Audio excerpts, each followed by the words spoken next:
চরম দারিদ্রতার সঙ্গে লড়াই করে কোনো রকম প্রাইভেট টিউশন ছাড়াই মাধ্যমিকে 90% নম্বর পেয়ে বাবা মা তথা বিদ্যালয়ের মুখ উজ্জ্বল করল সুমনা হালদার।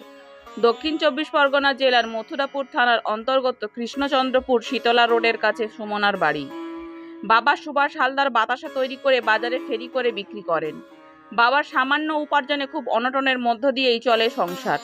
অভাব অনটনের কাছে বশ্যতা স্বীকার না করে এবছর মাধ্যমিক পরীক্ষায় মথুরাপুর কৃষ্ণচন্দ্রপুর হাই স্কুলে সর্বোচ্চ নম্বর পেয়ে তাক লাগিয়ে দিয়েছে সুমনা হালদার।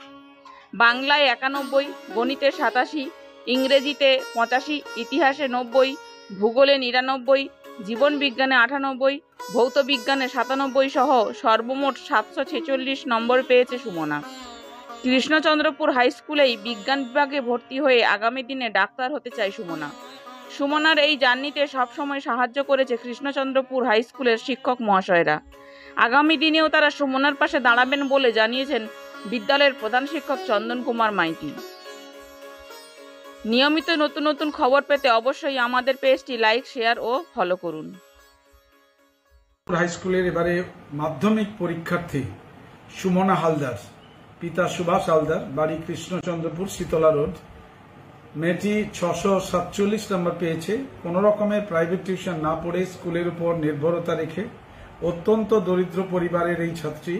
বাবা সুভাষ হালদার তিনি বাতাসা কাটেন এবং বাজারে বিক্রি করেন, তা দিয়ে কোনো ক্রমে সংসার টানেন। আগামী দিনে সুমনা ডাক্তার হতে চায়। সে উচ্চ মাধ্যমিকে কৃষ্ণচন্দ্রপুরে বিজ্ঞান নিয়ে পড়তে চায়। তার প্রাপ্ত নম্বরের কম। বাংলায় সে 91 পেয়েছে, ইংরেজিতে 85। ইংরেজি যদি নাম্বারটা একটু বেশি হতো অনেকটা এগিয়ে যেতে পারত। ওর ইচ্ছা ছিল 670 ন্যূনতম নম্বর পাবে। সে আকাঙ্ক্ষাও পূরণ হয়নি। আশা করি উচ্চ মাধ্যমিকে সেটা করতে পারবে।